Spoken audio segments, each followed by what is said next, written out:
Hey everyone, let me adjust a bit of the camera because it somehow wasn't connecting properly, so yeah. Okay, seems fine. Can you hear me correctly?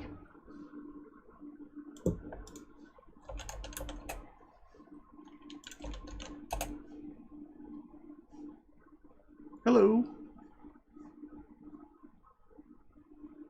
Okay, yeah, seems fine. Okie dokes.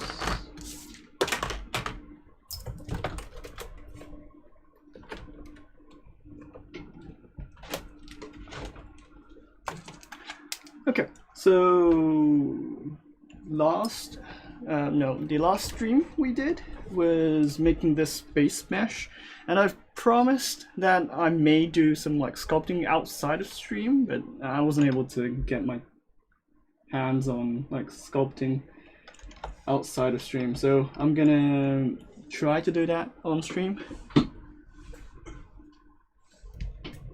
So my main thing would be making the bodies looking correct. I need to adjust the hairs, and well, she's currently bald, so I'm gonna design how she looks, and maybe adding some couple of like wires and stuff like that to make it more attractive.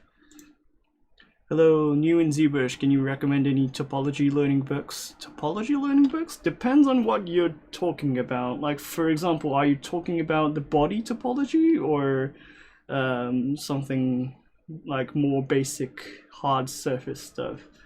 I don't know what you're looking for. If it's like, there's so much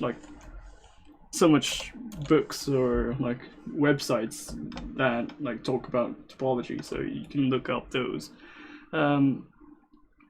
Character topology, then I'll recommend checking out the polycounts wiki for topology. They mostly cover the topic over there.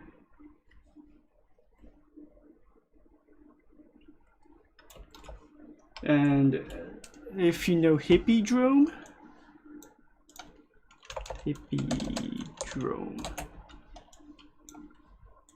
so this covers the topology aspect of the character itself, so you can look up those as well.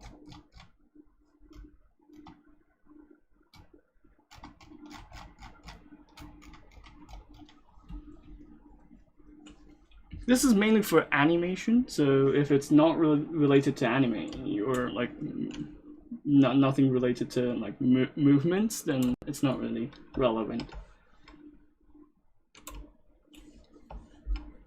Okay, so let me go ahead and start creating the hairs. I was thinking about like making a like punkish hair, but I think I'll just stick with normal kind of like anime character hairs.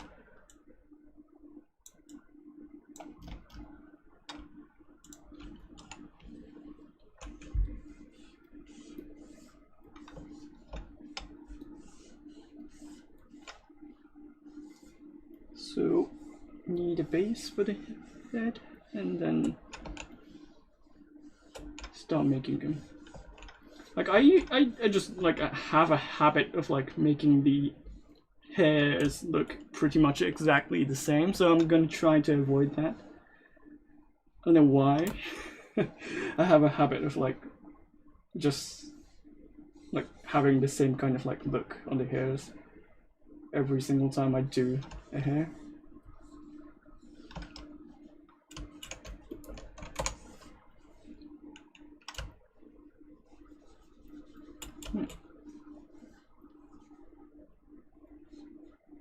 Well, if you have any like questions related to ZBrush, ZBrushCore, ZBrushCore minis, feel free to ask.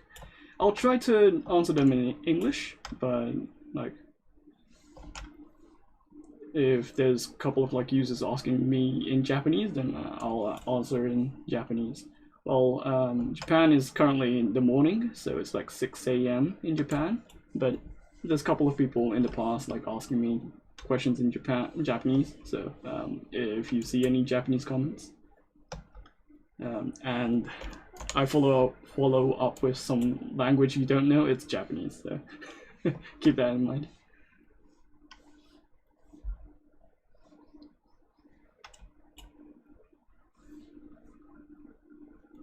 But it's mainly like English streams, so I'll try to keep my conversations in English. So yeah.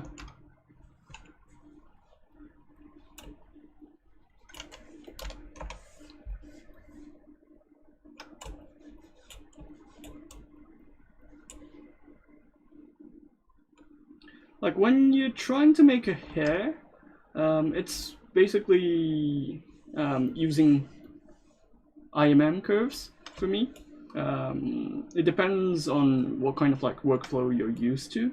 I can start from a sphere and then move it around with a snake hook, or I can use the curve straps if I want to, but like I find it like quick and easy when I use my custom IMM brushes, which you can download from ZBrush Central in my thread.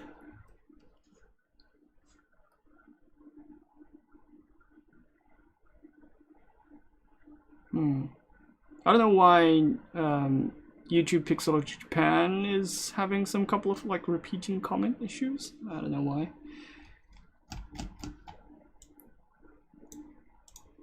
So if you go to ZBrush Central and then if you go to Pixologic,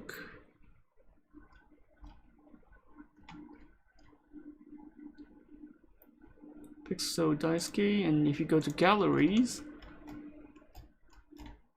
I do have a thread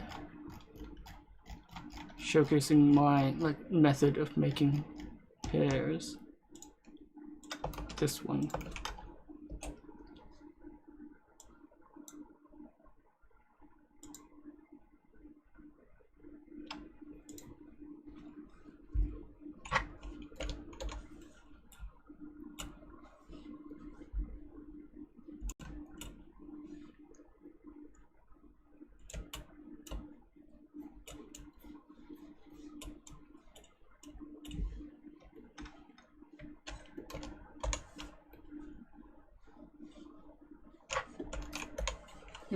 No, this one. No, no.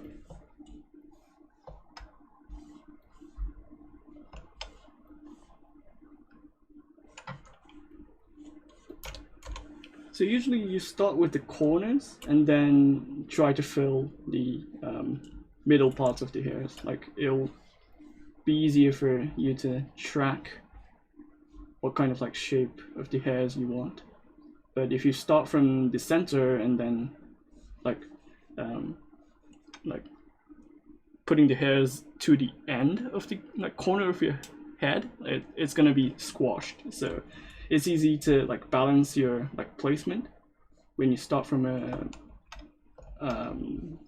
center, corner, and then center again. It's easier for like managing the placement that way.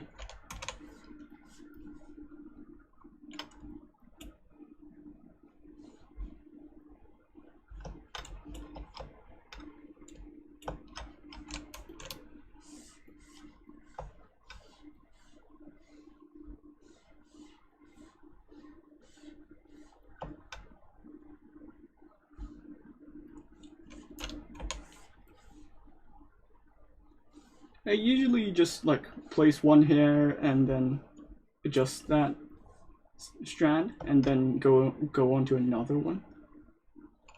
But it depends on your style. Like you can use move topology brush to like keep individual strands easy to like move around, or you can even assign auto masking and then go to like topological masking and then use it with snake hook if you prefer that way as well.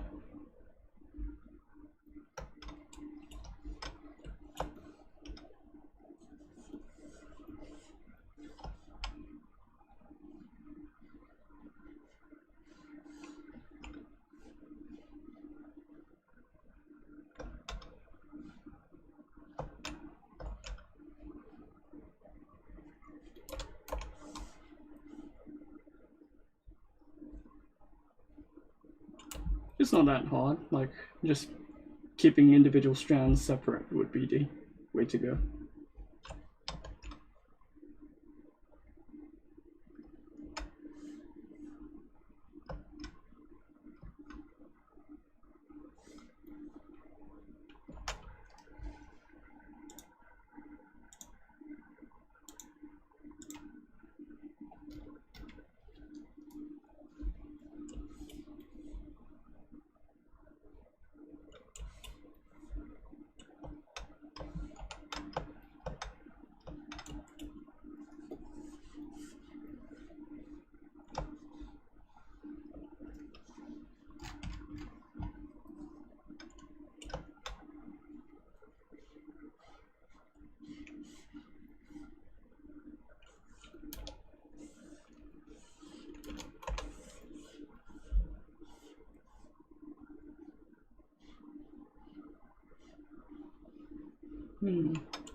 I think I always make this kind of like hairstyle, so I'm gonna try to change it.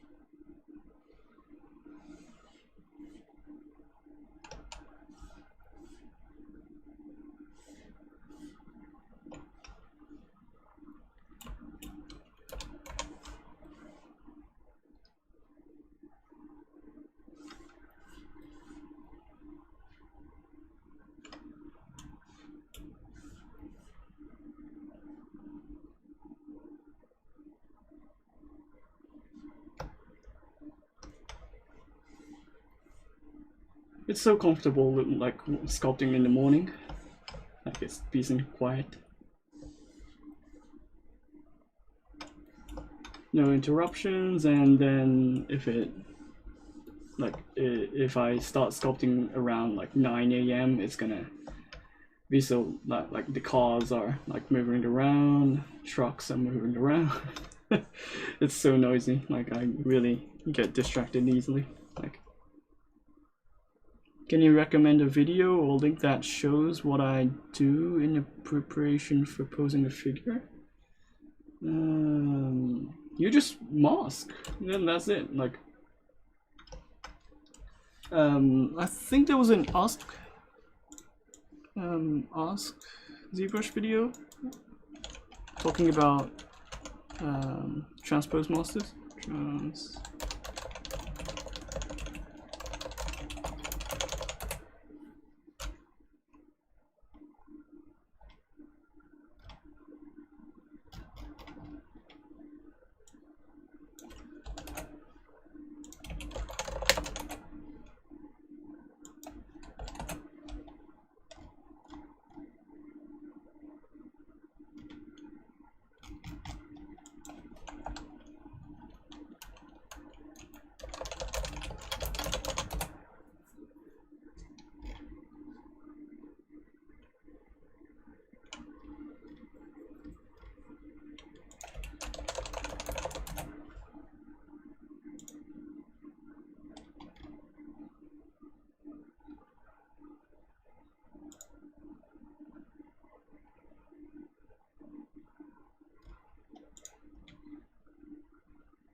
I can show you. Like for example, if I need to bend a leg, I just mask a portion of it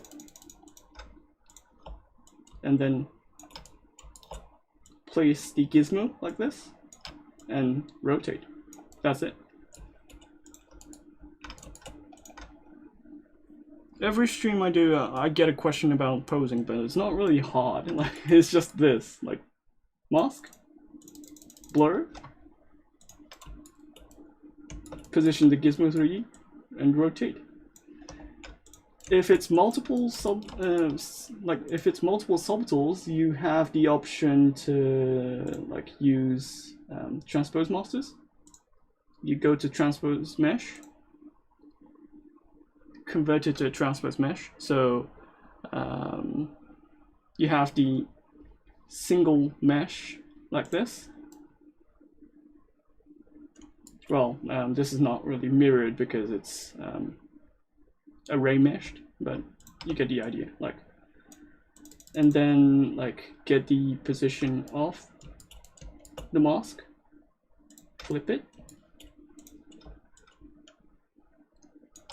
rotate, and then done. Pretty easy, right? And then if it's like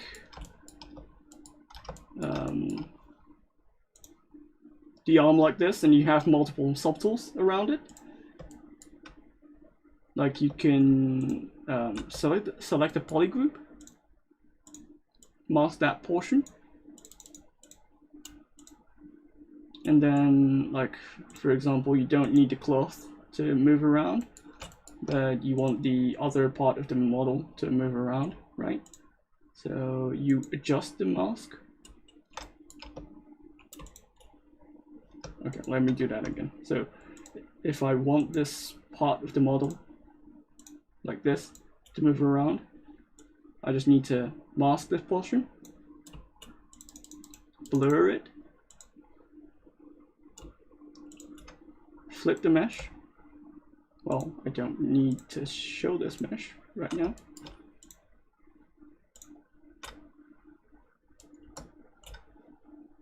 And then like rotate.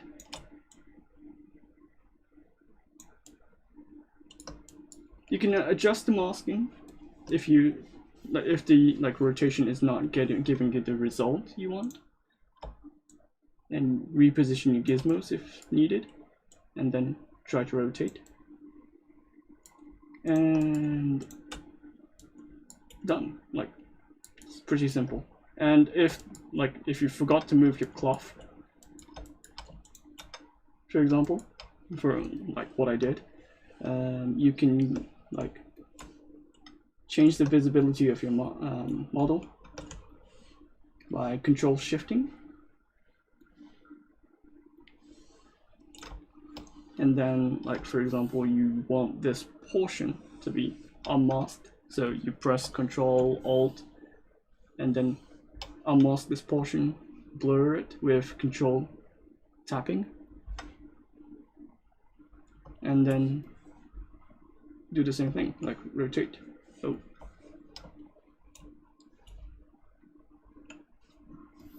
this portion needs to be masked.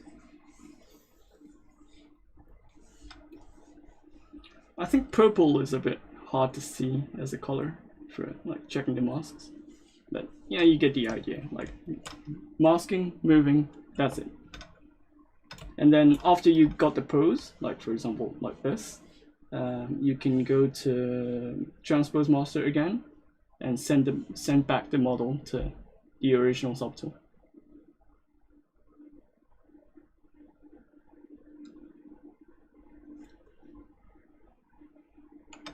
And then it becomes like this.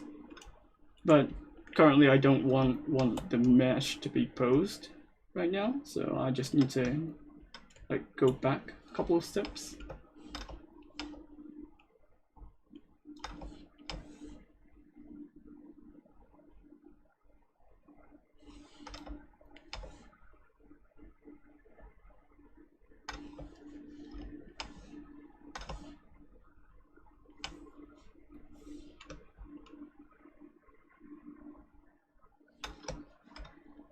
Okay, should be fine. Oh, no. Yeah, should be fine. Yeah, so masking, rotate.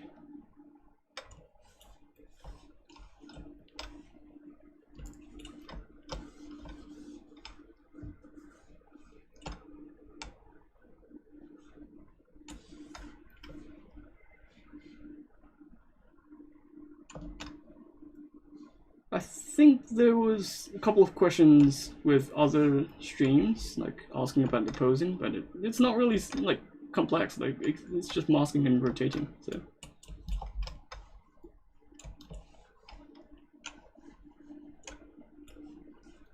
do we need a video for that? Like, I don't know.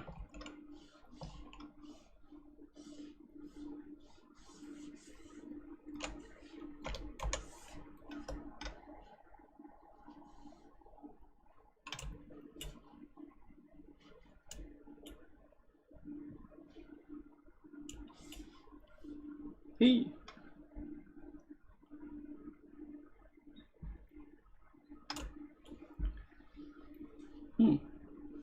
Yeah, it's pretty simple.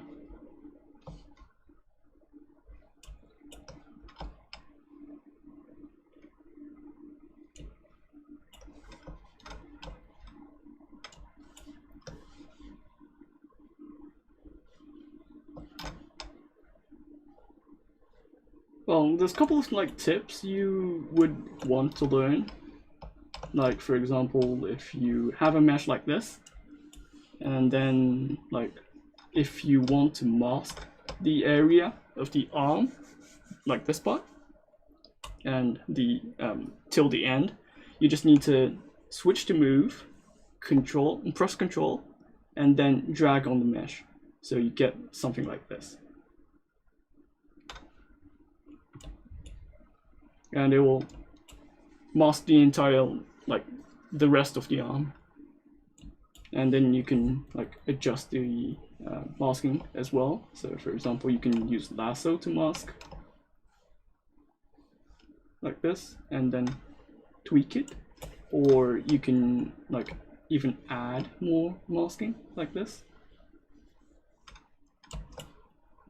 And you can press control and then tap on the unmasked area to blur the masking as well. It depends on which side you do the masking. Like, for example, you can increase the masking sharpness, like pressing Control, Alt, and then tapping.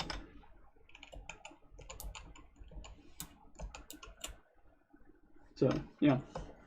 These are pretty handy when you're trying to do some posing.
You live in Japan? Which district? I live in Japan and I'm living in Kanagawa.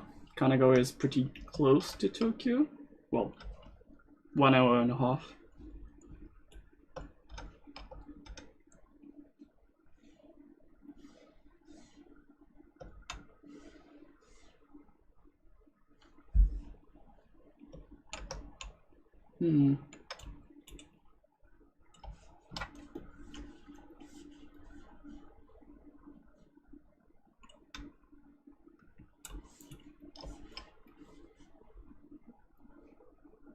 I was thinking about like putting some ponytails for this character.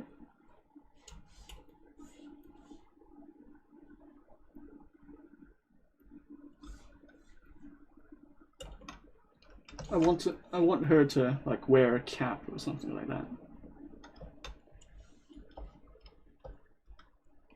Texas, huh?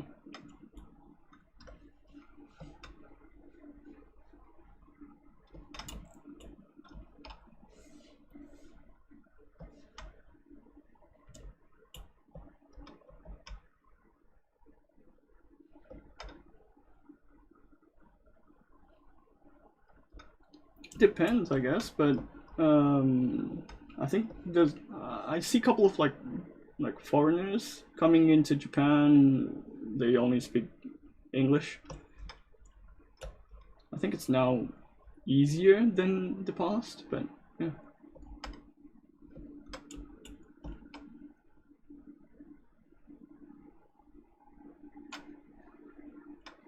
So you speak Japanese? Yeah, I'm Japanese, so I can speak Japanese. I can speak English. Not that well, but enough to pass by.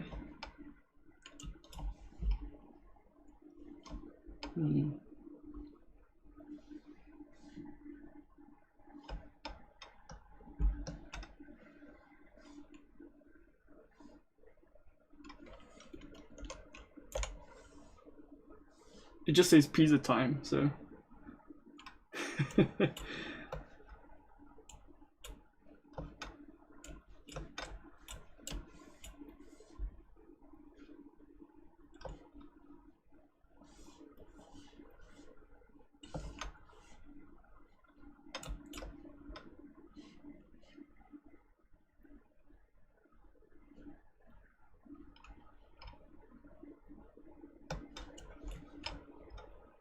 Yeah, Japanese is a pretty hard language to learn. Like, it's not like hard as like Icelandic or Welsh, but yeah, it's pretty hard.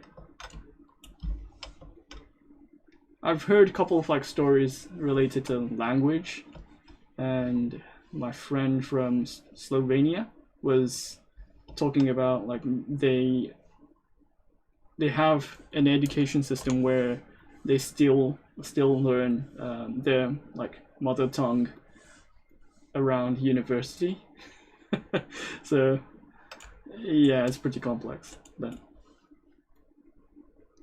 like they even learn like 3 other languages,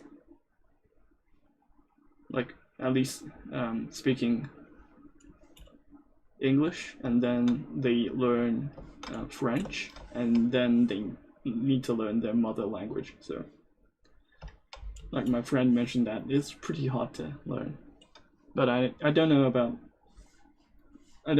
other languages. I don't think it's that hard to learn that language.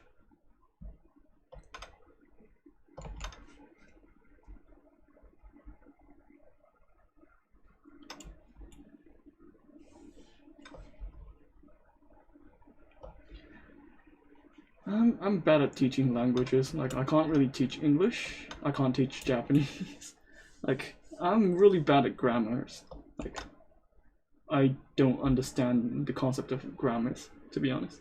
Like I learned the language by like speaking and writing, and for some reason like my brain can't process grammars that well. If you quickly touch on how you made the hand strands. Yeah. So for the hands, for the mantis blades, I guess. Mantis blade, I did this on the last stream. I'm just using the array mesh to like mirror the mesh, but I'm like actually just using Dynamesh or zero mesher to get the general like shape. So the benefit of like using array mesh is like you can just focus on one side and get the result on the other side as well. So it's basically symmetry, but it's more flexible than symmetry in a way. Hair strands, okay. So the hair strands itself is just using my custom IMM brush, which is just simply like having a square, well, rectangle, and then having the curve modifiers to have a bit of fall off. But you can download this from the thread.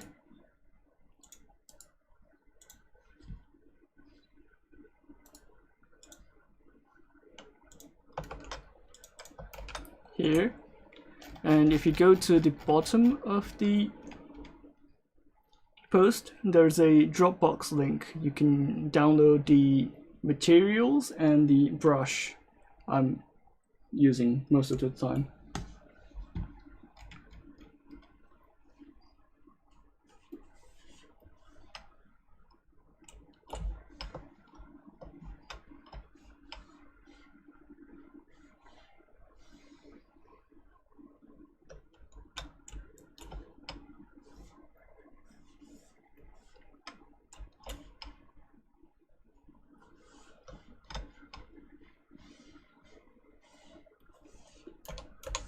And I'm like using the STN flat and then drawing them on top and then moving them around with snake hook.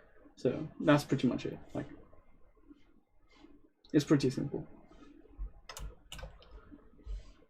I really don't do like wacky, tricky ZBrush stuff, so my workflow is pretty simple when it comes to those. So there's not much like explaining to do. But yeah, like if you see any like tricks or like stuff that you missed, you can ask them.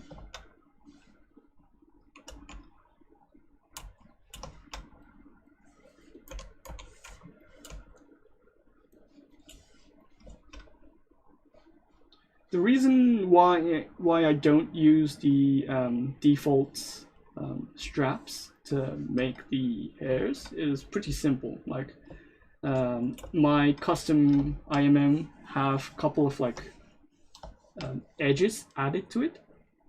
So when I do the smoothing, it doesn't do the smoothing too much. But like if you switch to the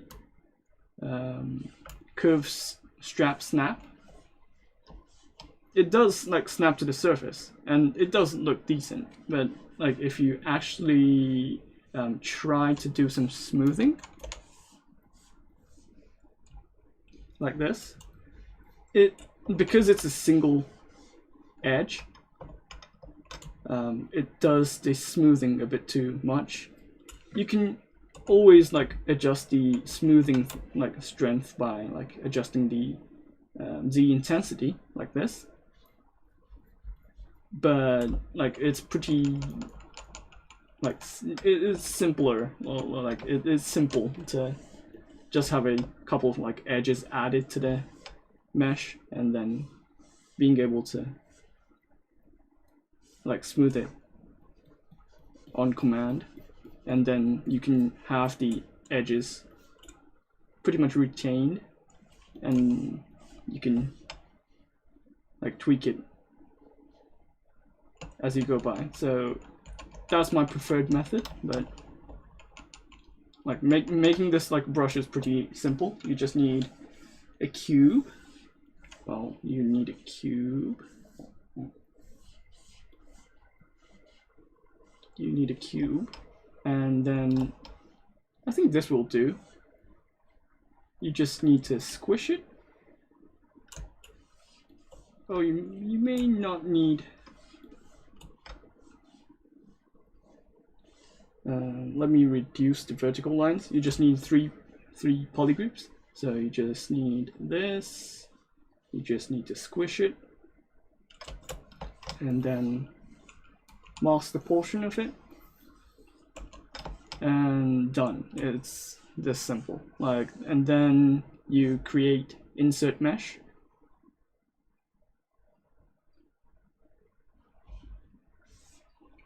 Create new, and then switch to stroke, curve mode, and then you need to like adjust the curve modifiers and flip it. Adjust the end portion because it's going to be too thin when the end portion is zeroed. And then you go to the modifiers tripods and then click on weld points. And then when you try to do some strokes, oh, too big, it's going to generate a hair strand like this.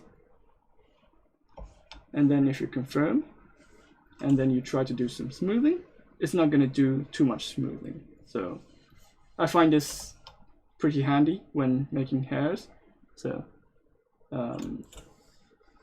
the other variation inside my custom brush is just like tweaking the initial shape, so it looks like a triangle shape or a non-flat surface. But I usually just prefer to use this like flat shape because I'll need to like tweak the thickness as I go along. So usually I just like end up using the flat, and then that's pretty much it. So this is how you make the IMM curves I'm using. So nothing complex. You die mesh all the strands together once you have all of them made. Depends. Like I usually just use Dynamesh at the end and then zero mesh it to add more details. But when you don't really have the need to combine them, like for example, if you're making a game mesh, you don't need to combine them. So, but for figurines, then you need to combine them at the end. So yeah.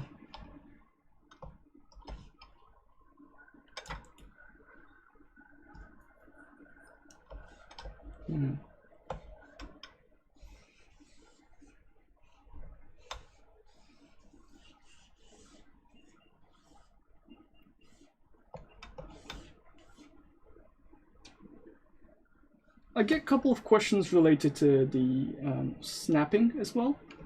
So currently in ZBrush, when you try to do some like lines, it will like snap onto the surface like this, right?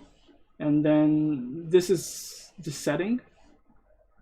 If you go to the picker, and then if you go to the depth, you have the continuous Z, which is detecting the curves like points to snap onto the surface, like to the depth itself. And then if you switch this to once Z, it's gonna like collect the depth data from the initial part, but it's going to ignore the other portion of the mesh. Right? So this is handy in like some occasions, but it's not really like perfect all the time. So what you want to do is tweak the actual result of the curve. Like for example, I turn on the continuous, and then it's like snapping onto the neck, right? What I'd want to do is click on the curve itself, and then press Shift.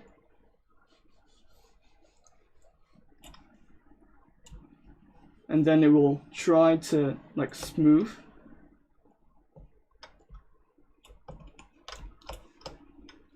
the curve like this.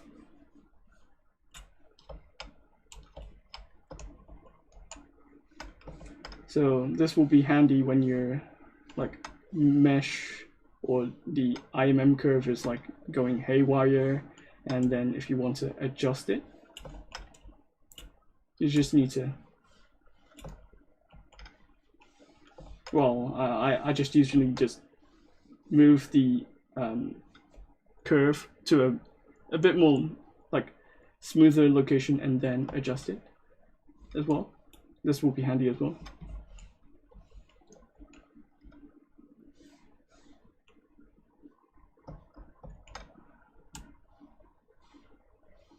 So this is the way to go when you want to like smooth the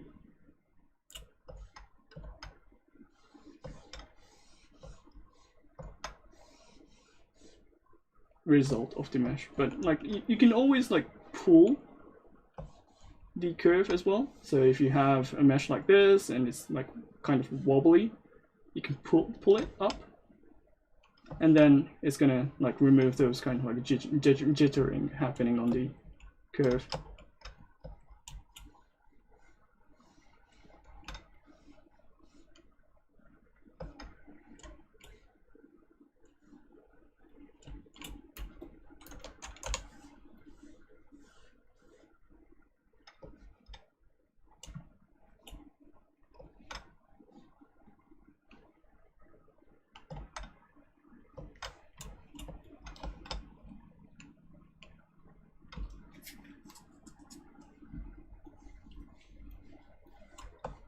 In Japan, the air is a bit dry, so I'm having a itchy skin. Hope it doesn't really catch on the mic too much. It's not like comfortable, like hearing a scratching noise on the mic. So.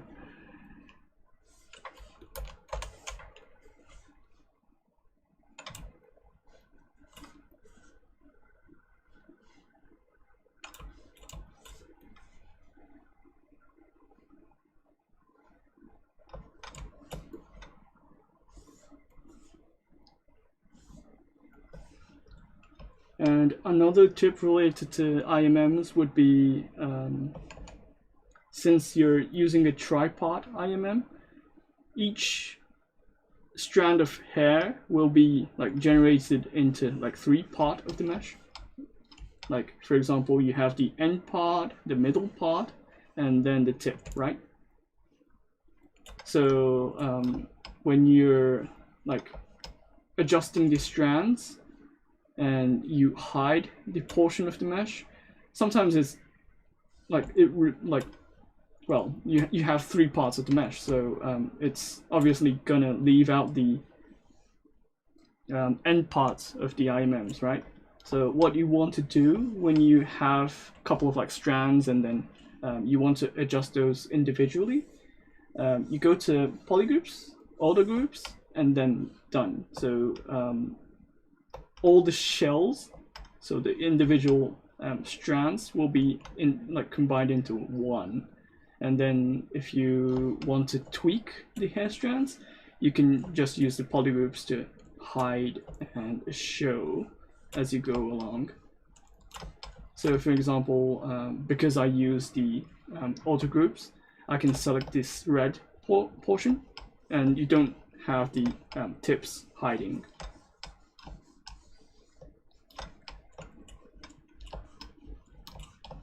-10 in Canada, too cold. That's cold. That's cold. Oh boy.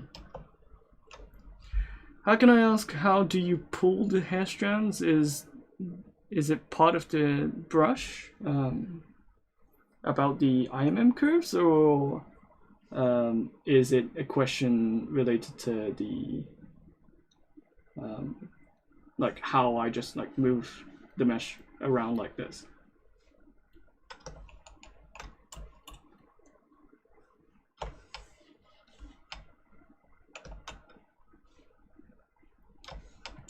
So if you're referring to the brush setting that I'm able to move the each hair strands individually, is the setting inside auto masking and topological.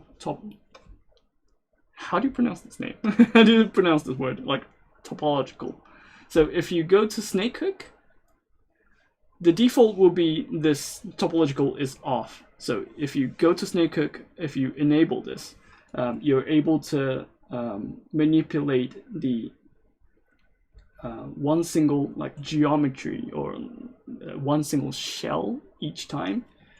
So if I start the stroke from the red polygroup, it's not going to affect the blue part of the other shell it has.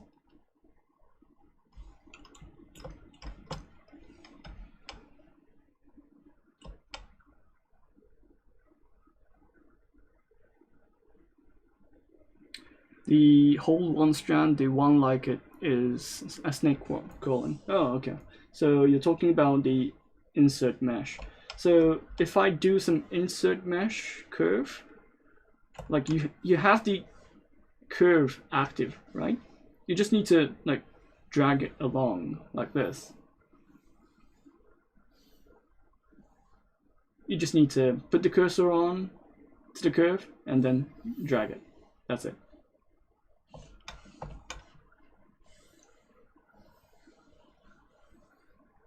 I really like this like free-handing, like free form of IMMs. So you draw the curve and then you just need to grab and drag.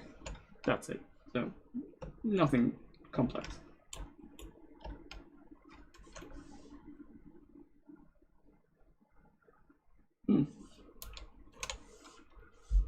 Yeah, there's a couple of things you can do with like insert curve. Hey. So you can use control to actually twist. Like for example, if you want to twist the twist this spot, you just need to put the cursor on and then press control to get the twist.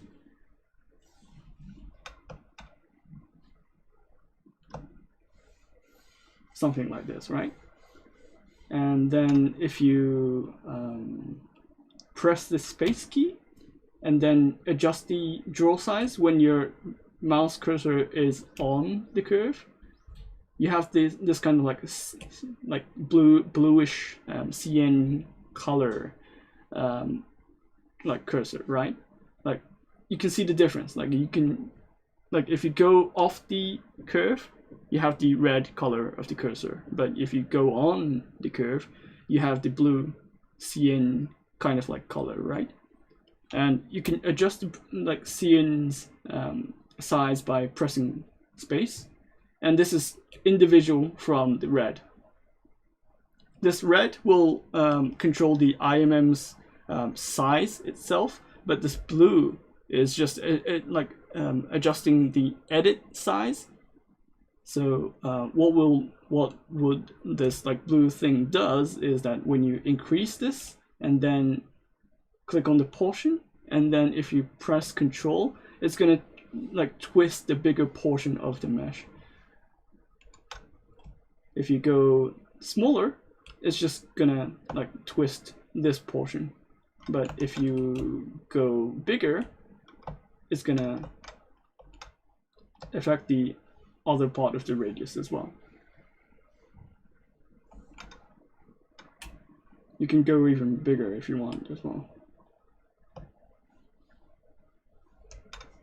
Yeah, so this is pretty handy. You can use this for, I think it should handle like smoothing as well. So you can use this for smoothing, you can use this for twisting, and so on.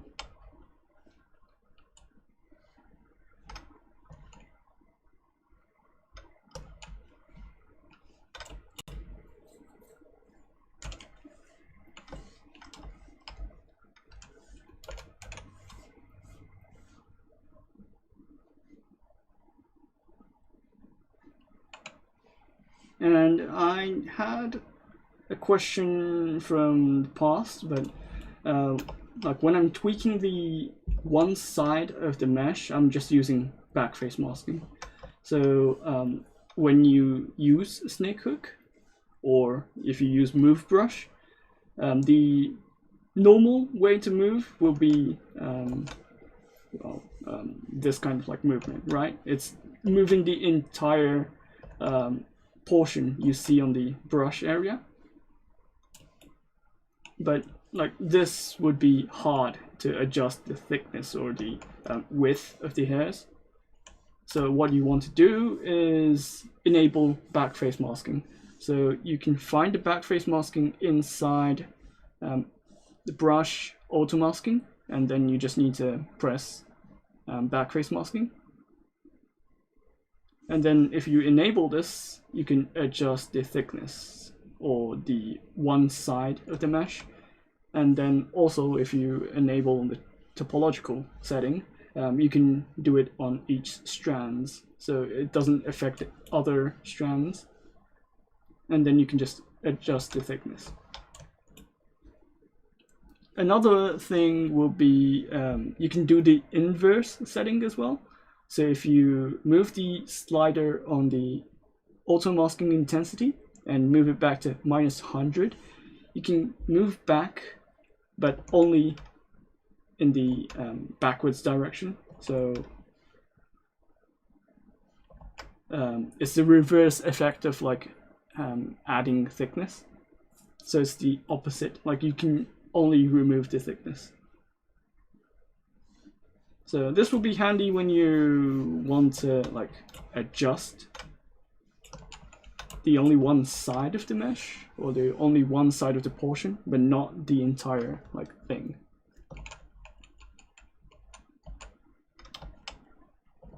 So you can save this as an individual brush. For example, you can save the snake hook in the current setting, and then you can load that if you prefer that way.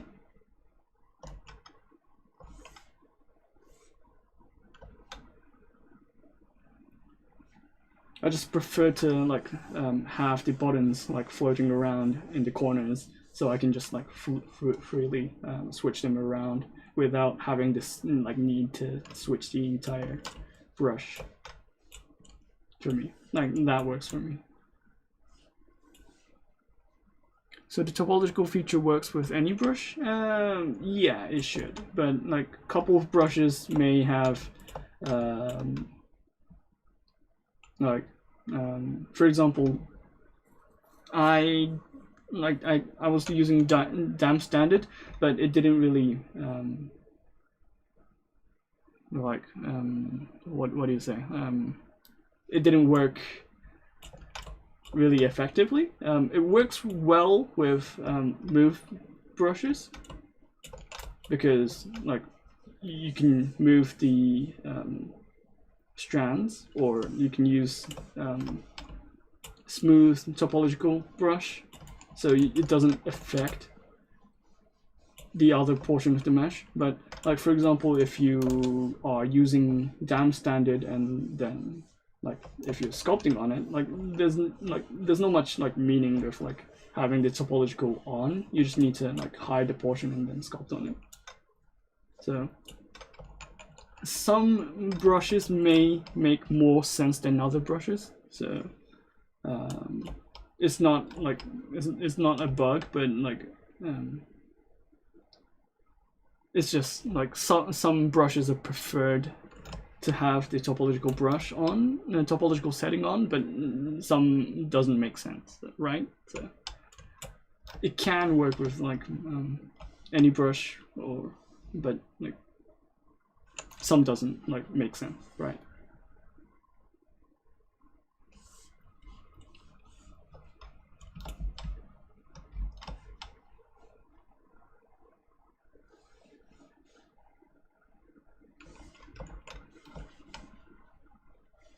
Oh boy, thinking and talking is pretty hard, like, and I need to do some sculpting as well, so sorry if it's like hard to listen.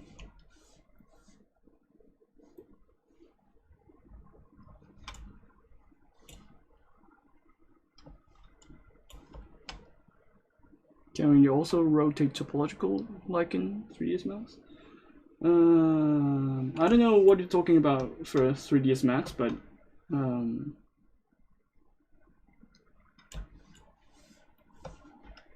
depends on like how you define topological. So for example, you have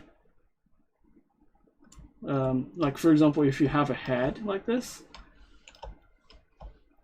and then you can move it around like this, and then if you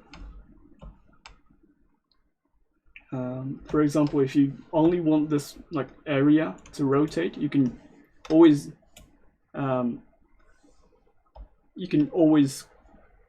tap on Control and then tap on the portion you want, and then you can rotate as well.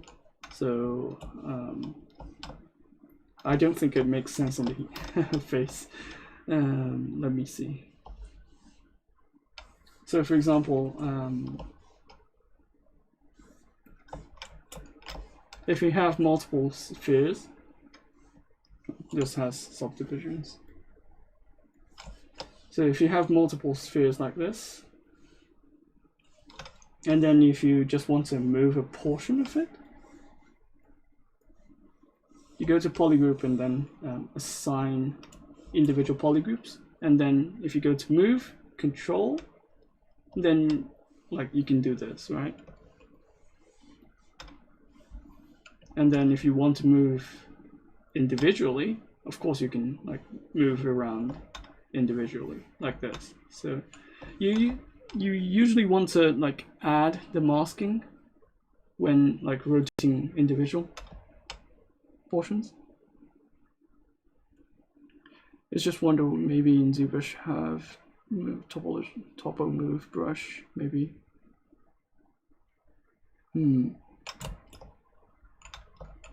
Well, you can always use masking, so that doesn't make sense when you're like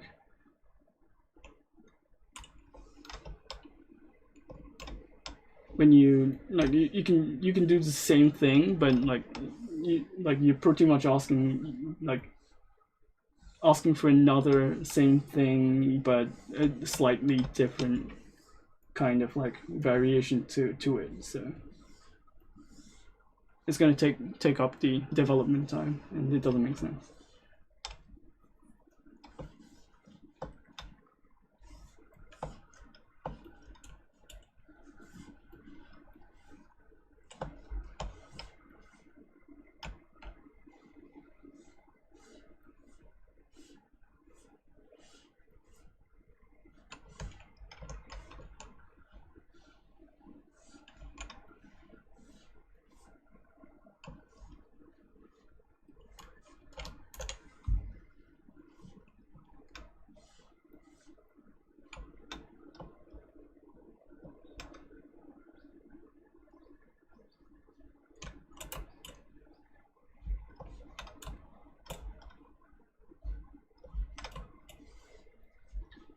Oh, we have like Gizmo 3D, and also you can use the transpose action lines.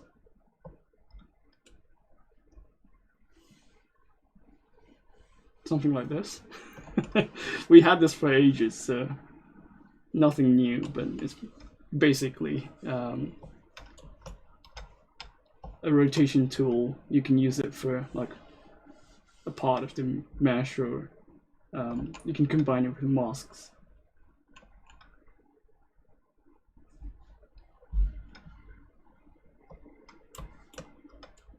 Yeah, I like transpose action lines, to be honest.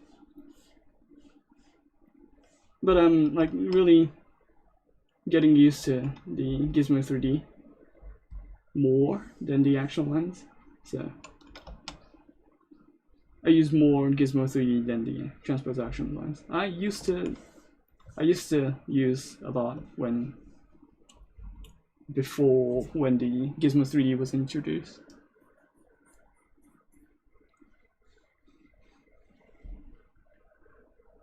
Shortcut for getting really nice cut polygroups. I don't know how you define a clean, nice cut polygroups, but yeah, there's a Control Shift, and then if you go to Slice Curve, you can get a polygroup like this. Is this what you're looking for, or is it something like this? And then if you want to get a smooth polygroup like this,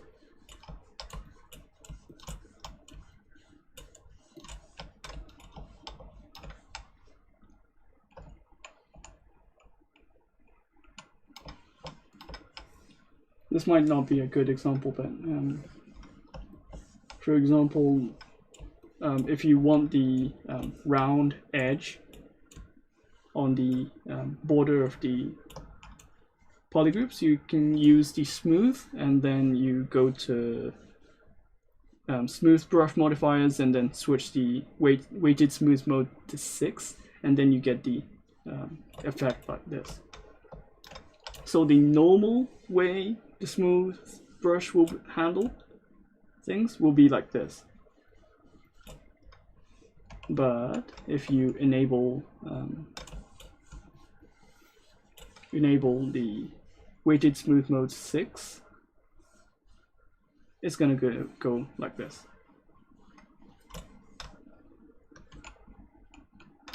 So it depends on what you're looking for.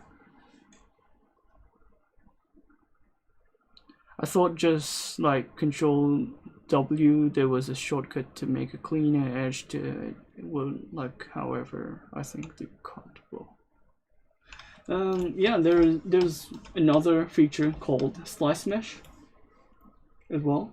Like for example, if you go to ZModeler, and then if you switch to slice mesh, it's gonna like create a slice like this, and then you can assign a polygroup as well. Polygroup fill. Oh, polygroup fill. Yep, like this. So you can do a couple of things. Also you can go to brush, lightbox brush, you go to smooth, and then if you load smooth groups, it's basically the same brush. So so if you have some new polygroups like this, and then if you use the smooth groups, you can have the same effect in a separate brush. So what the smooth group brush does is it has the smooth group 6 applied already as a default, so you can load that as well. And there's a couple of like unique smooth brushes inside the lightbox smooth. So for example, I like the smooth valleys. So what this does is, if you have a noise,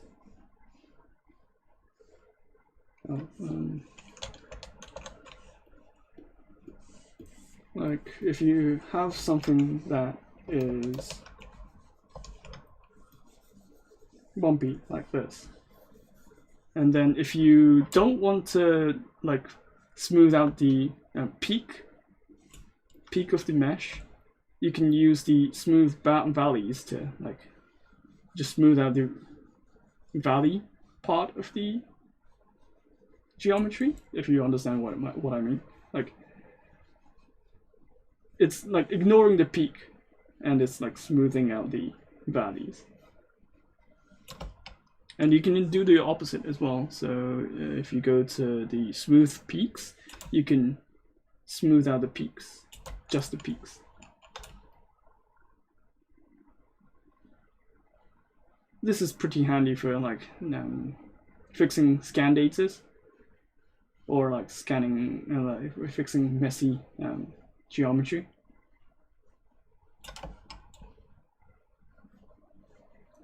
And this setting is inside the modifiers. So if you go to check the modifiers, it says -100. What this does is only like smooth out the peak positions. So if you go to like +100, it's going to do the opposite. So it's the smooth valleys. So if you want the like the effect of like this kind of like smooth peaks and valleys, you just need to like adjust this value.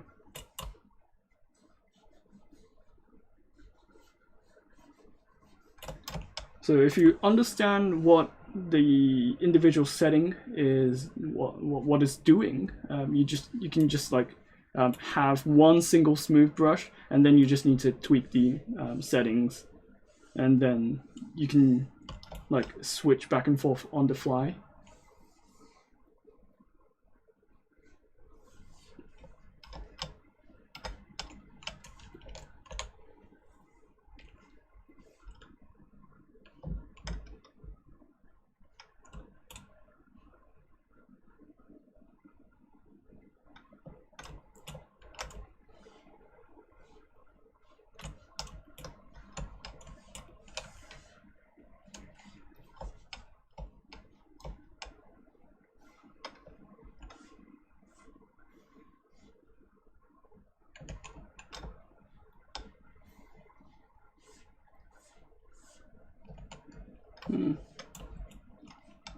Makes me wonder.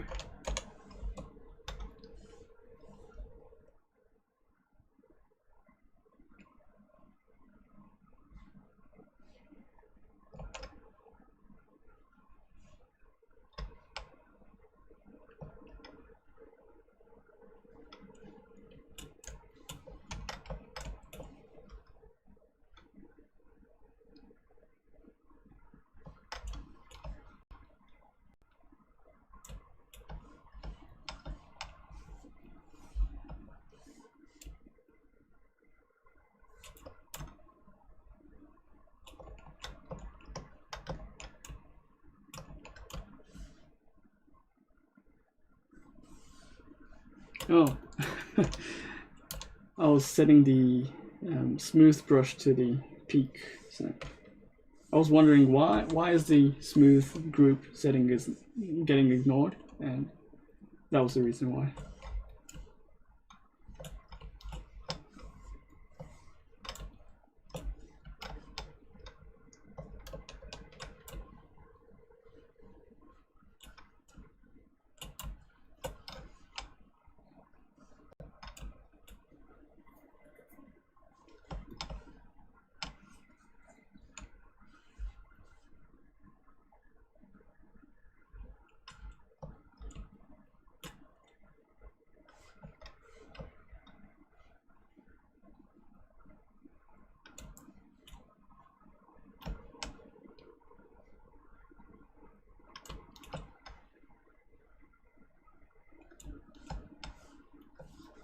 I think I talk about this brush setting a lot, but like you can also use AccuCurve to get a accurate, like pointy end of the hairs as well.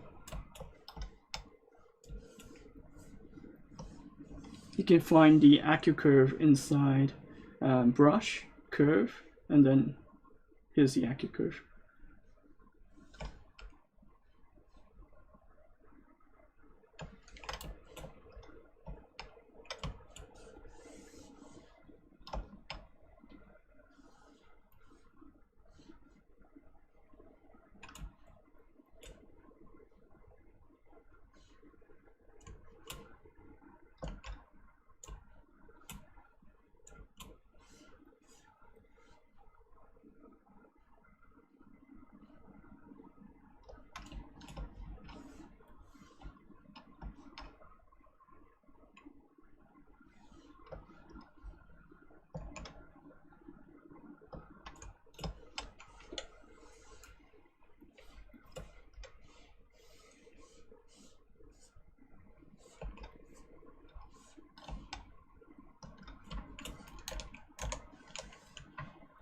Okay, so I have 1 hour to go, and I need to finish the hairs at least. I'm trying to, but yeah. I'm wondering about the hairs, like, should I go with ponytail or twin tail?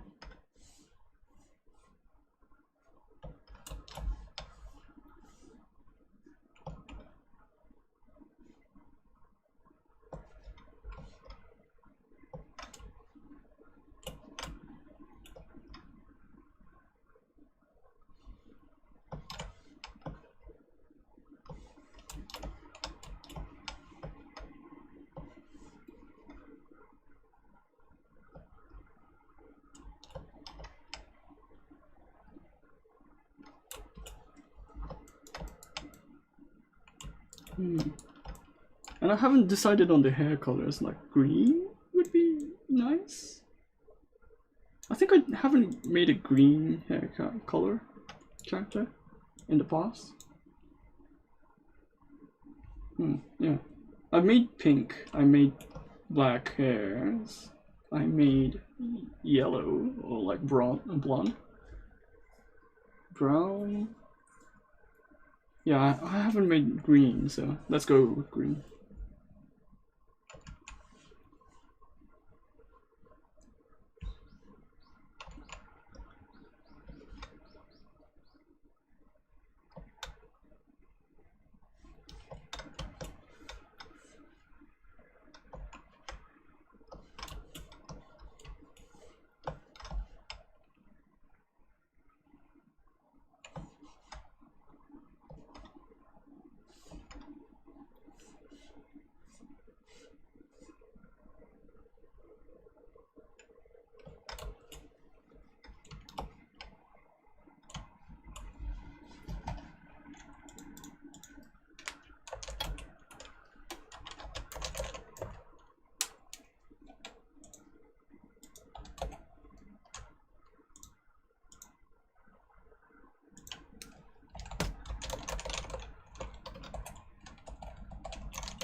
Are you looking forward to any new action figures coming out? Action figures? I don't really collect action figures. Like I usually buy like still figures.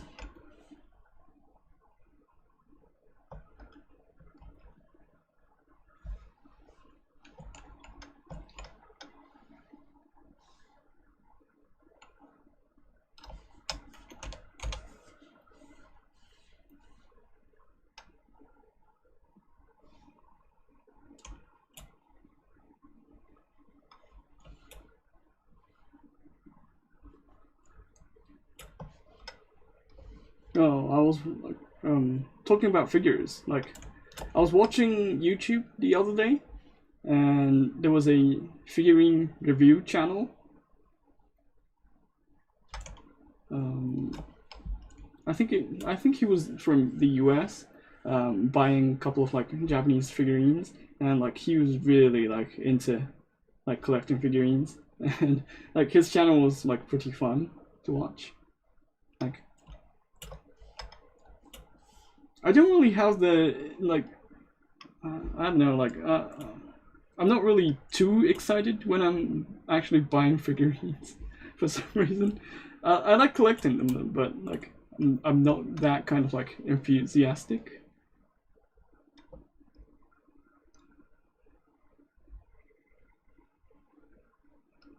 Are you not making shell of hair?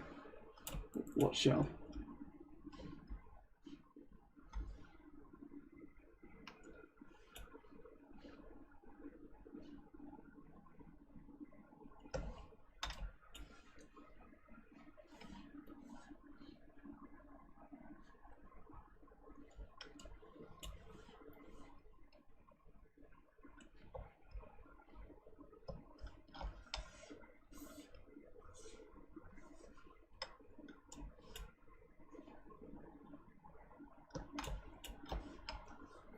I like the new Godzilla and King Kong from Bandai. Oh. Yeah, Bandai does make a good series of figurines and like action figures.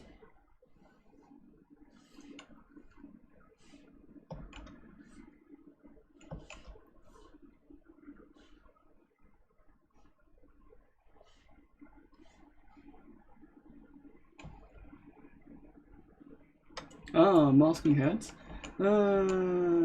Well, sometimes I do, but it depends on the hairstyle, right? You don't usually like blindly go and pick one style of like style of like hairs. hair making process. So you pick and choose what is like easy and like what is like effective. So for example, if like when you're making a long hair, and then if you need to fill the in-between part of the long hair, then yeah, making a shell makes sense. But when you're making a short hair on the front part, especially, it doesn't make sense to make a shell. But yeah, I'm gonna make a hair shell at like on the back because I'm planning to make her a ponytail.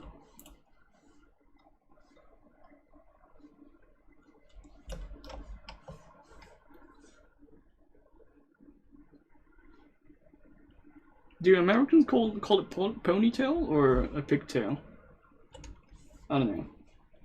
Pigtail is a different kind of like hairstyle, right?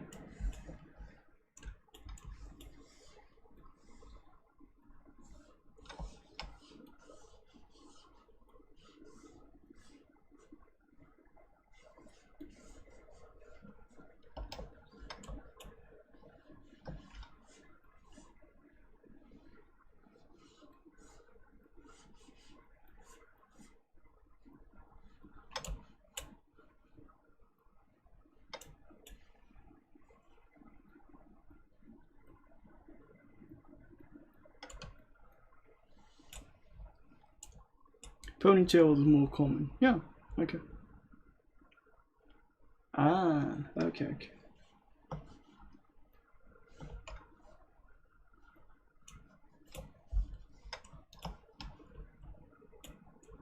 Why is there a difference? I don't know why.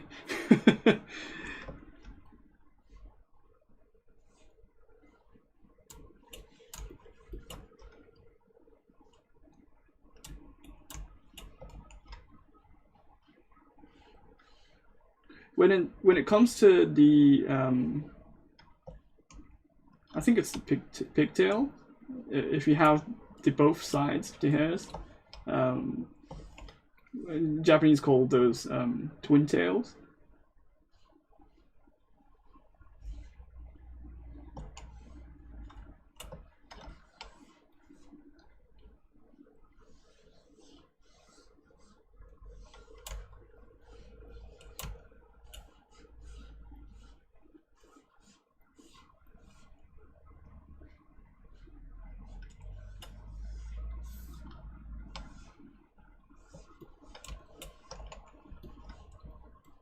The Japanese way of like making up like English sounding words is sometimes like confusing for a person who speaks English. Any tips on how to make curly hair? Depends on how curly it is. Like, is it twisting or is it just like C curves or S curves? Usually, if it's just like wiggles, you just need to wiggle.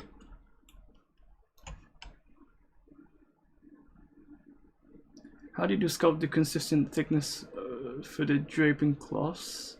Was the single layer of polys with thickness extruded after? Yeah, I think I still have the thickness. No?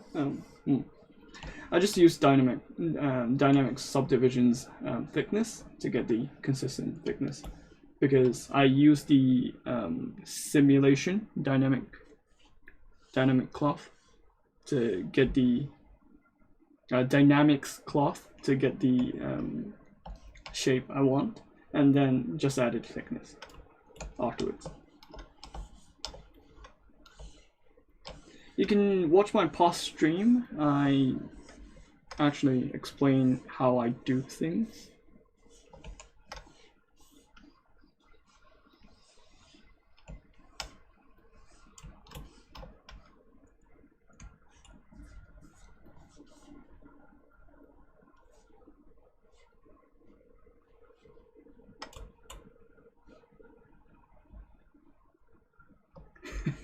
She looks like a vegetable though. Yeah, yeah.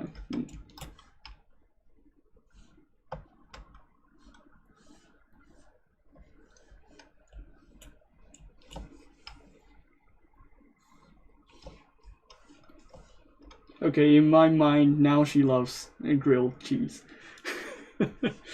For some reason. Yeah, she does look like a vegetable. Like cabbage.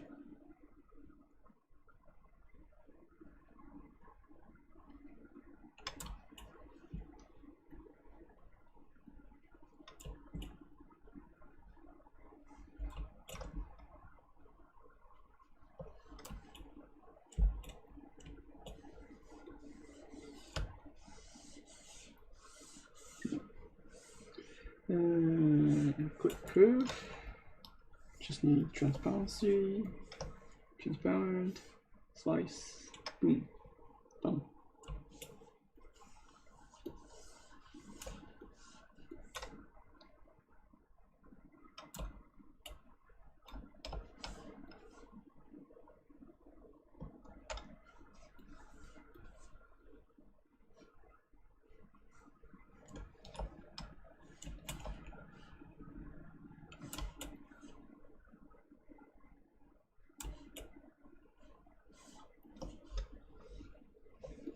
I may want a couple of more color variations on the hairs because yeah, I think green is pretty hard to control how she looks, but maybe a bit more darker.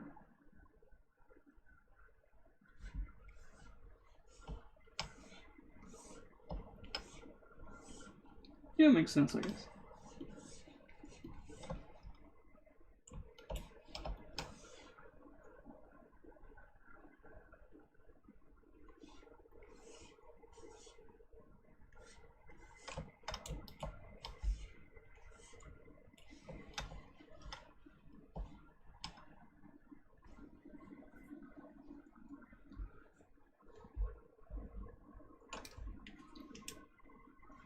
Yeah, there's a couple of ways to add thickness right now in ZBrush. So you can use the thickness, which was added into dynamic subdivisions. This is pretty easy to control the thickness. And you can add it dynamically, which I find it really handy. Or you can use the morph targets difference setting, which is really common for the older folks who are using ZBrush for a long time. Or you can go to the panel loops to add thickness as well. And then there's also the Z-modeler approach of adding thickness as well. So there's like, I think there's 4 or 5 ways to actually do it right now.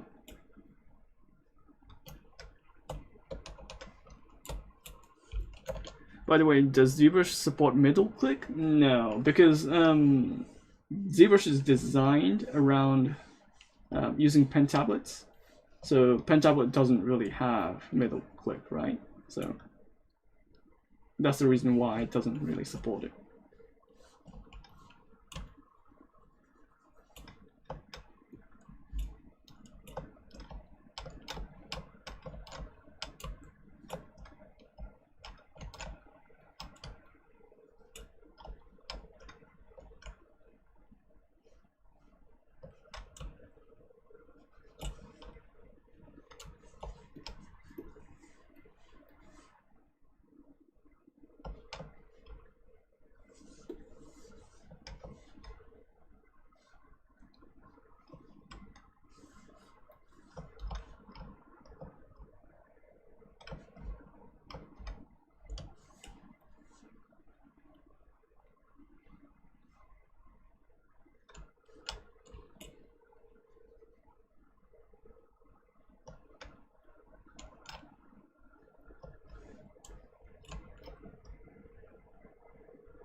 Well, you can assign a keystroke to it.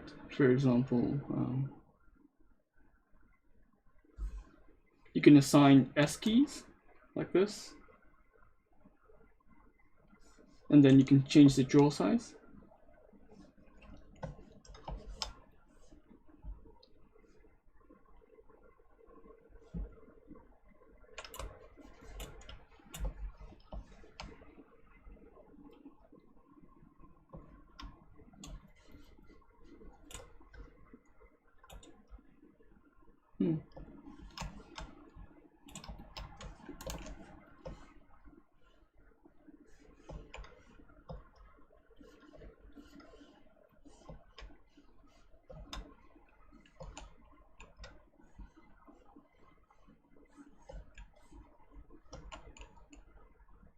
I need to think about the flow of the hairs. Probably it's here.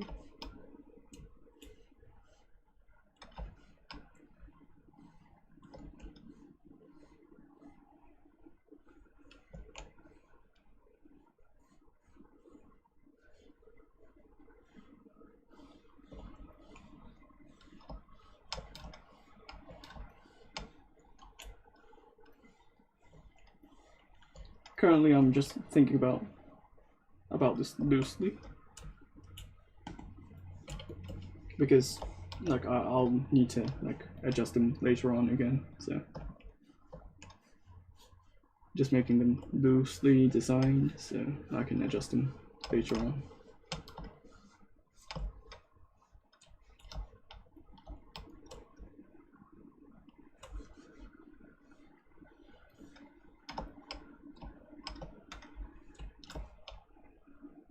I don't know if it looks better if the top of the ponytail looks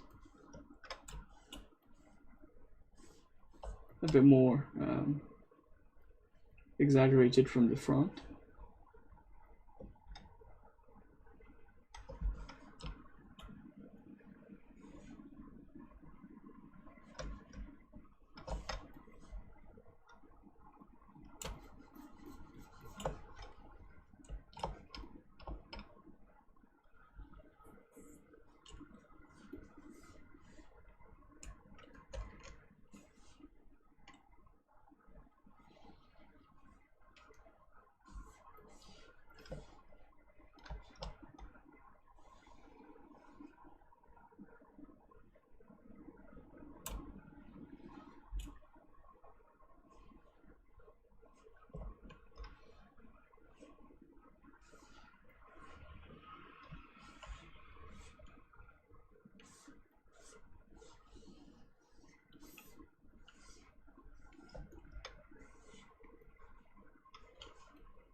Try smooth lines? What do you mean by that?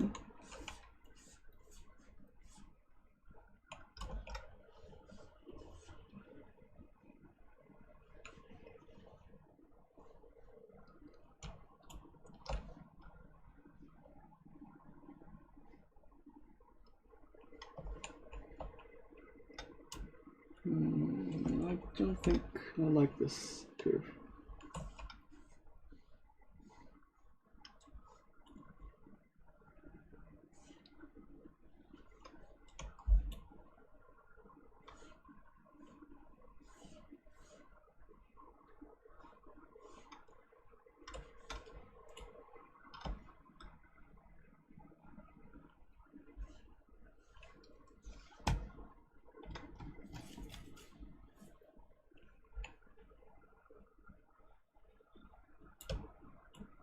When you print your models, you separate the pieces or one mesh. Depends on the like when you're trying to like look at the shape, and if it's like just a practice run, you can make it like just in one part mesh. But usually you like actually split them, because if you want to do some recasting or like if you want to make a cast out of it, then you need to like actually think about like how to split the models and then how to combine them.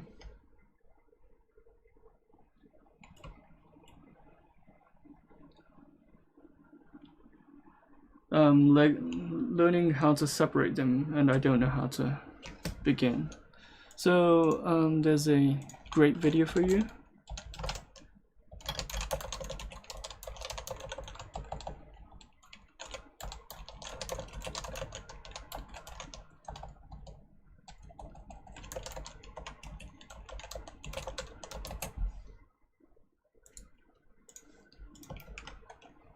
Yeah.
Maybe extracting?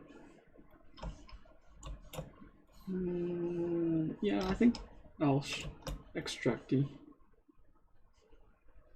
face plot of it and then reshape it.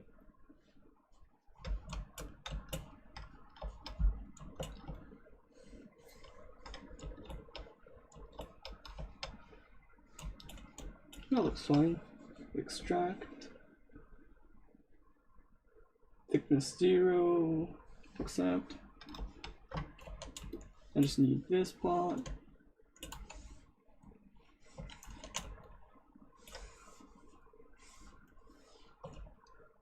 No.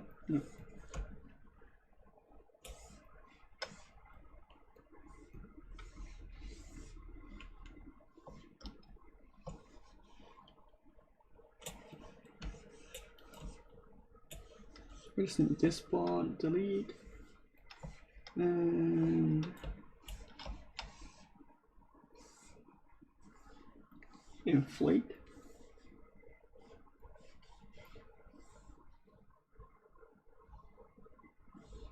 Inflate, smooth, and then adjust.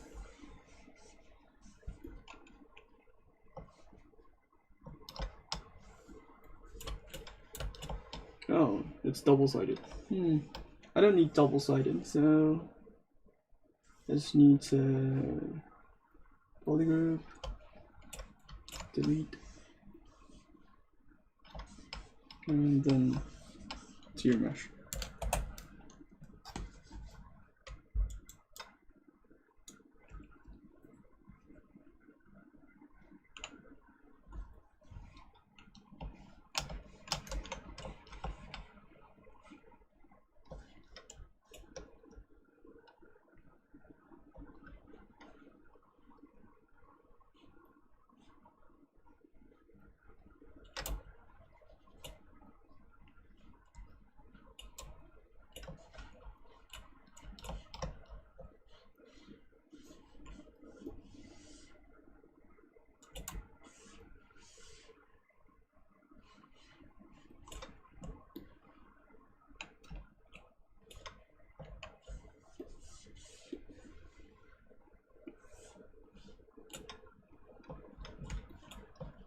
Nope. I just need to disable the. No, I just need to use the smooth cloth. Smooth cloth. Yep.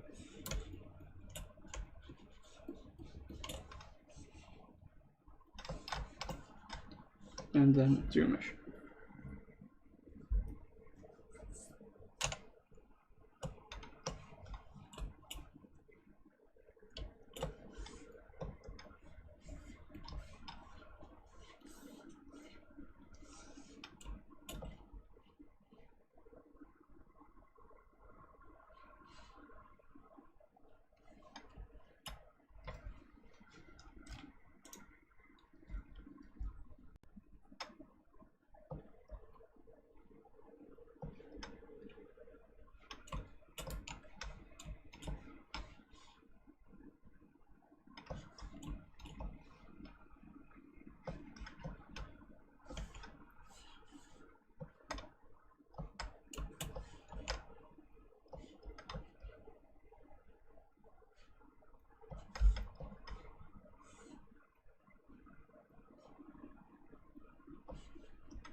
Adding thickness with dynamic subdivisions 0.025 should be fine. Yep, looks nice. And then adding a couple of like geometrical interesting shapes.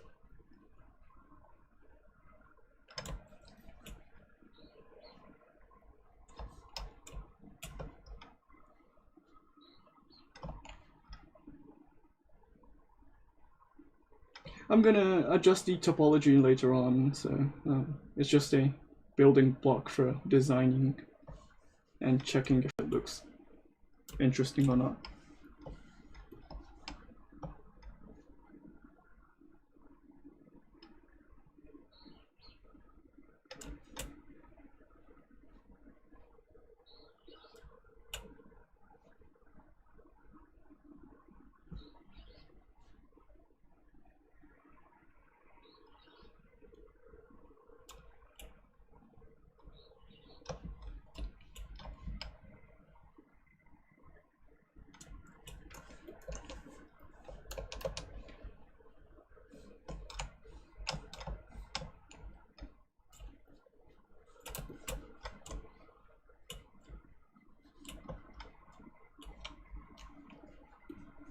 Maybe a bit more bigger, I guess.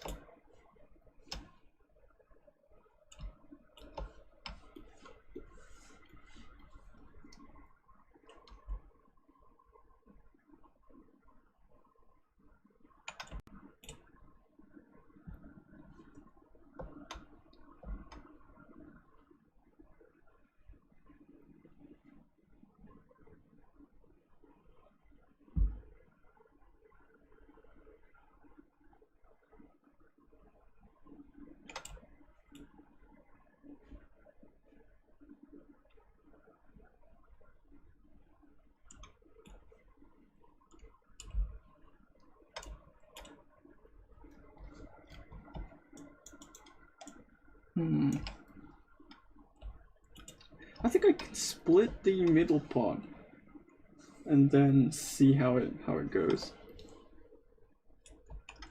Let me hide this portion, then delete.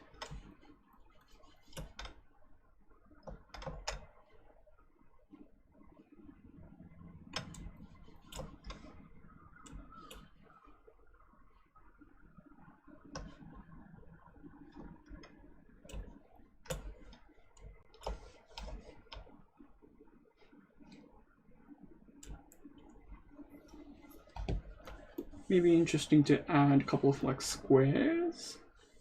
How about yeah? How about these? Local symmetry.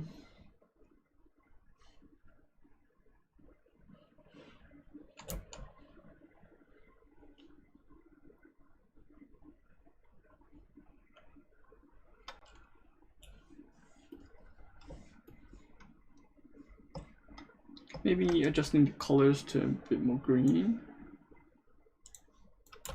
Yeah, it looks nice.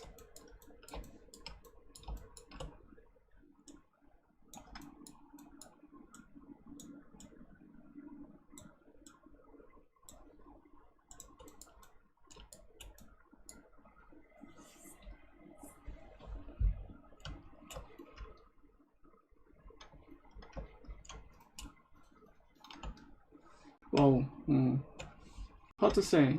Like green is like matching her like hair colors perfectly, which I don't like that. So white. White could be good. Nice. Blue? Nah, not blue.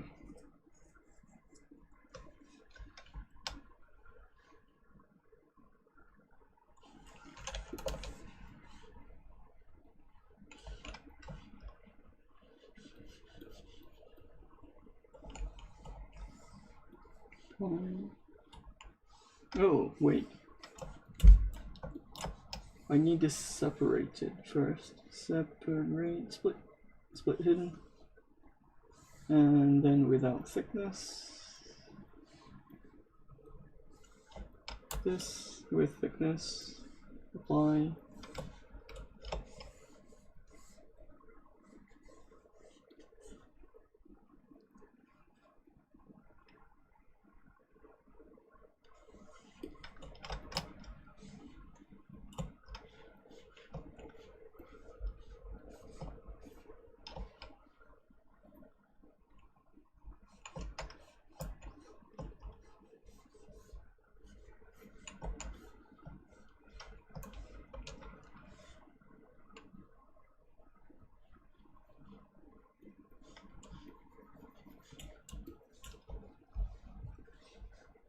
Pinku?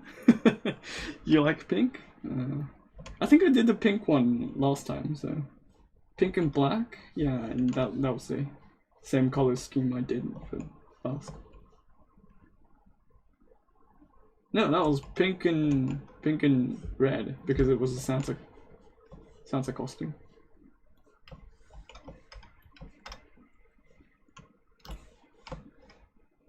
Pink and green? Nah.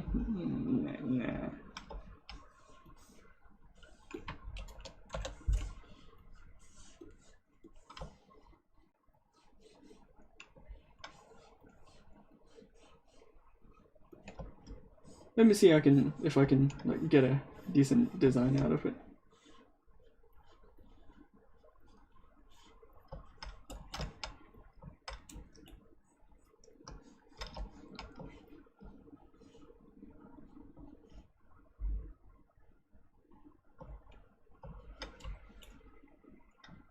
Well, because it's a mantis, like I was thinking about green, but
if I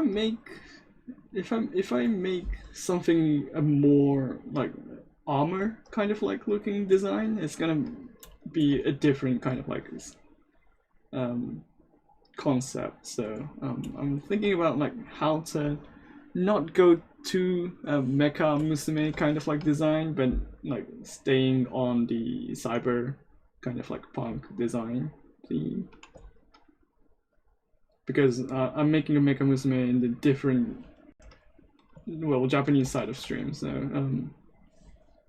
I want to make it a bit different, but I'm kind of like getting distracted by the design of like armors.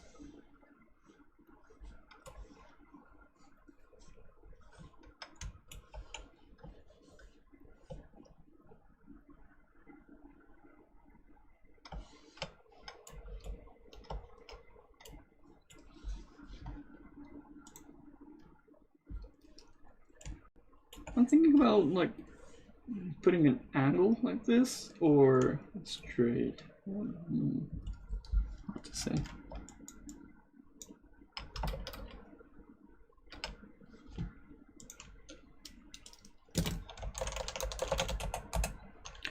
I have 12 minutes to go. Oh well, looking at the actual Mantis itself, it has antennas, so it's nothing out of the ordinary.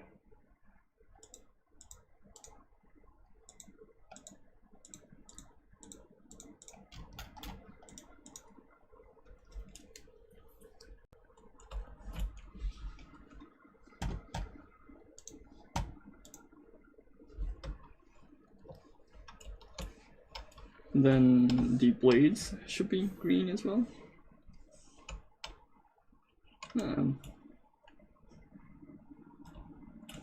Looking interesting. I kind of like it.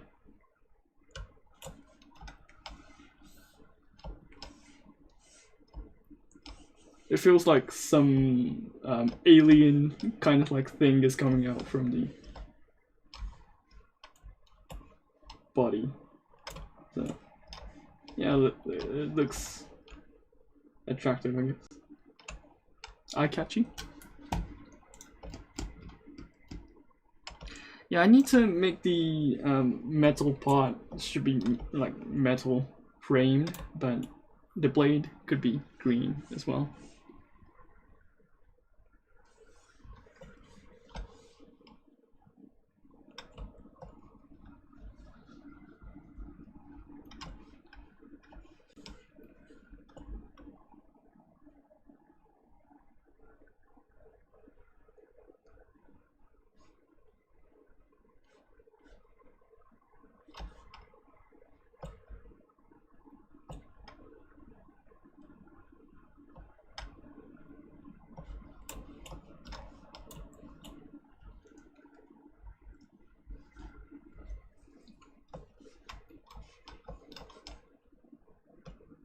How about making some like holes or pots that could like stick out?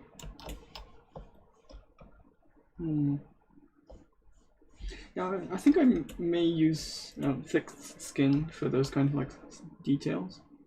So that's gonna be a later design.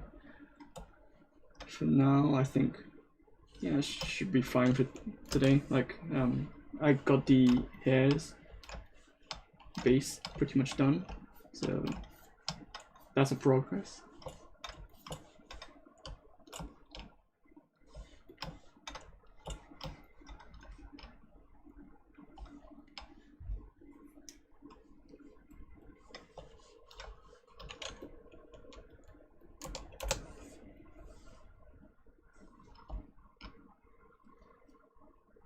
Cyberpunk's implants. Yeah, I've played the game, and is it? No, it's not symmetrical. Wait a second. Yeah, it is symmetrical. Weird.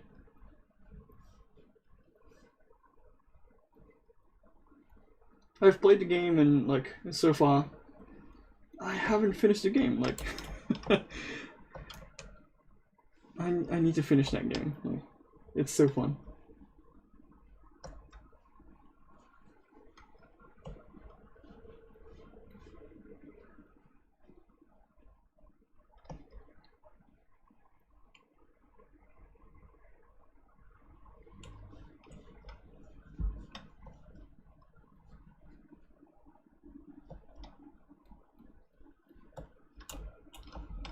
Yeah, I think if we had more time interacting with Jackie, I think it was a important character for the scenario.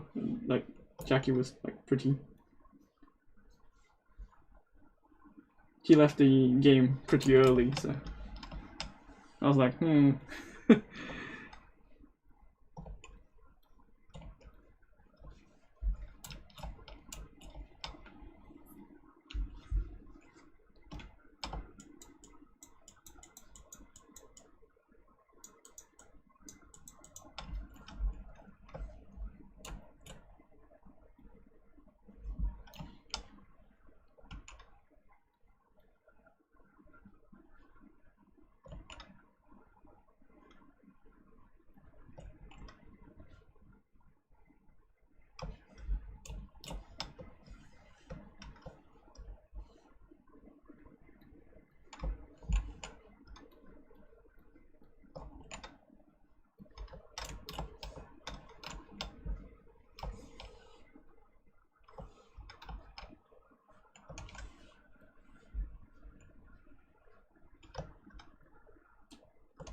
but I really like the world design and how the overall game looks.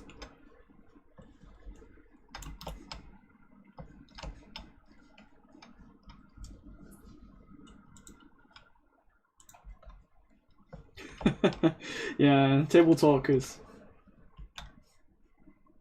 the game. Like, I don't think most of the people recognize that game was originally from the Table Talk RPG.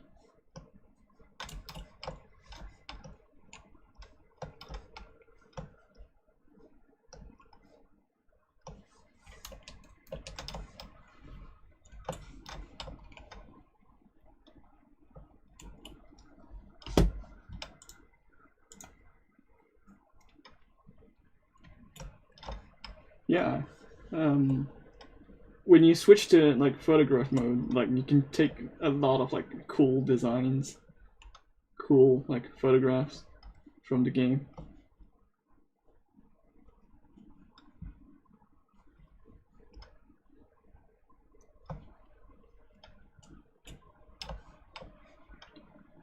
I like the trend of the game industry adding photo modes, like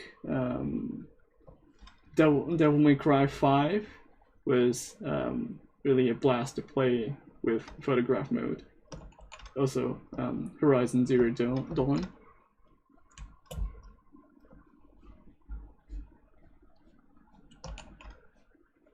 Rest in peace, Mike Nash.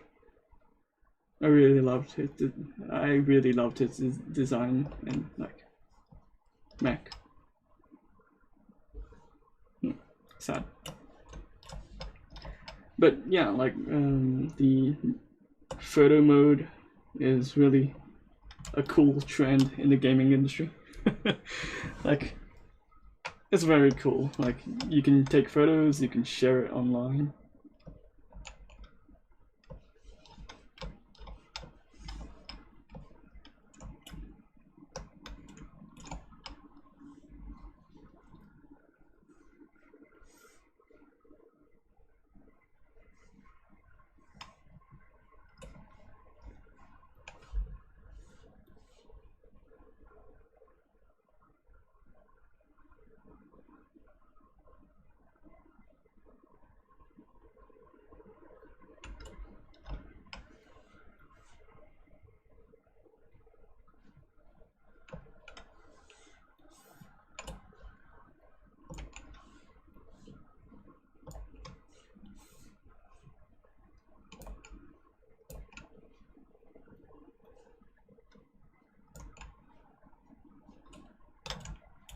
I don't play too much games recently, but like I really like the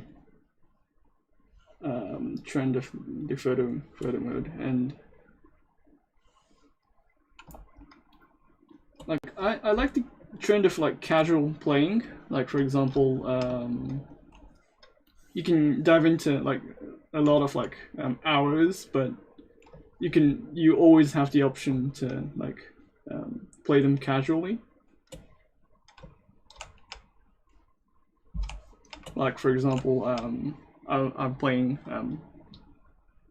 Apex, but like you can get really good with a lot of like time if you play the game, but like you can also just casually join the game and then play with your friends. That kind of like aspect is really good. Like I've played Among Us on the weekends with my friends, and I've like honestly played it for the first time. It was a very like nice experience. Like you can jump into the game and play and get the experience from out of it. Like you don't need to spend like 30 hours, 40 hours to get the actual experience.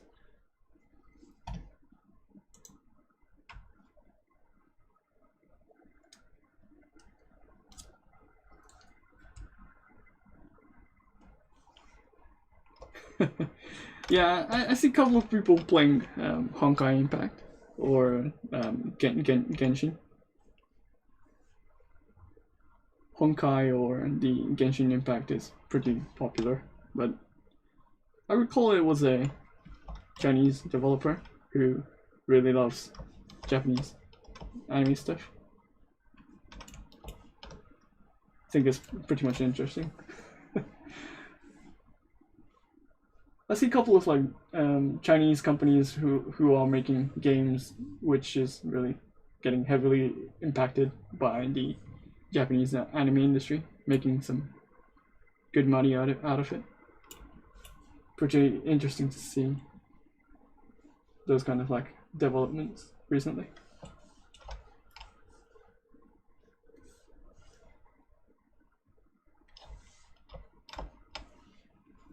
Yeah, I think MiHoYo is really doing a really good job developing games.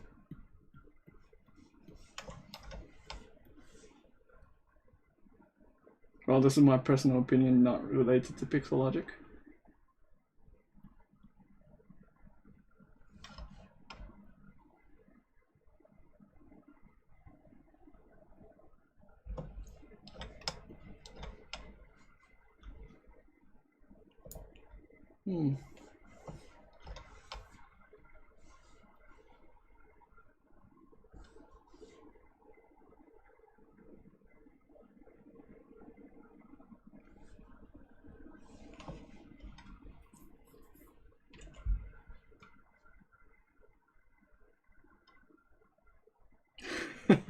Yeah, like I see a couple of people getting confused with that. That is fine.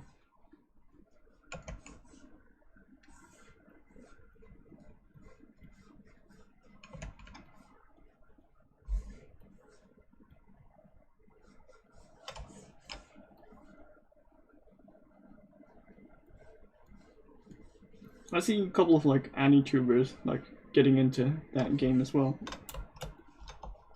And I was wondering, that's not a Japanese game.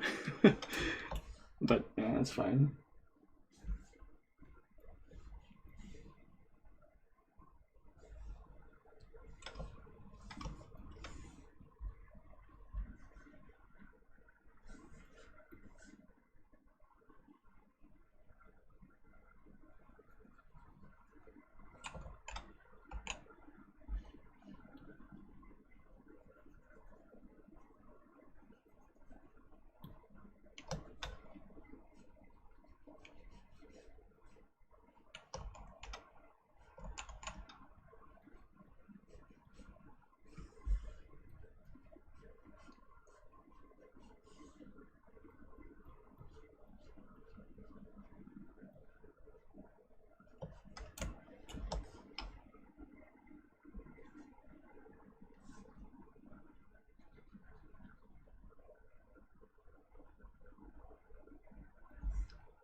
I don't know if I should add a couple of like black hair strands so it looks like a mesh, or should I just keep it entirely green? It could be a good design if I had a couple of like different colors.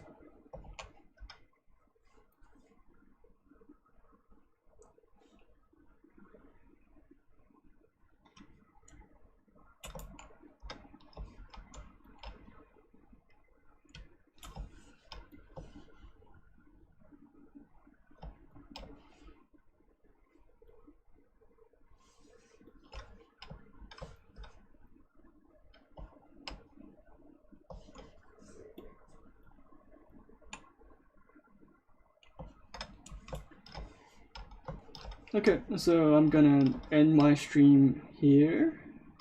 I did my face, I did my head, and on the next stream I think I'll continue designing the rest of the design, especially the shoes, armor, and all the other cloth stuff.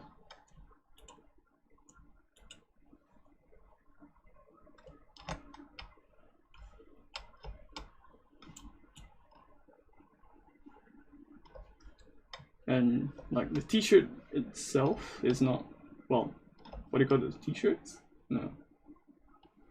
The jacket, yeah, jacket itself is not really interesting for now. So I need to add a couple of design elements so it looks interesting and cyberpunkish. And I need to think about the shoes. I'm thinking about like adding a cybernetic like exoskeleton kind of stuff, but I don't know, like I need to spend a bit more time thinking about the design. Oh, let's change this to black for now. Green should be fine. Okay, so I'm gonna continue on continue this design after on the, well, next week's stream will be in Japanese, and then the next stream will be in English. So we'll be continue on from there. So where can we find your socials? I usually post them on ZBrush Central. So ZBrush Central Pixologic Daisuke will be my ID. So you can search them here.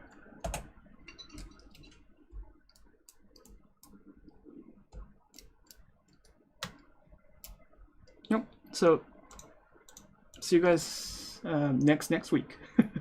Bye.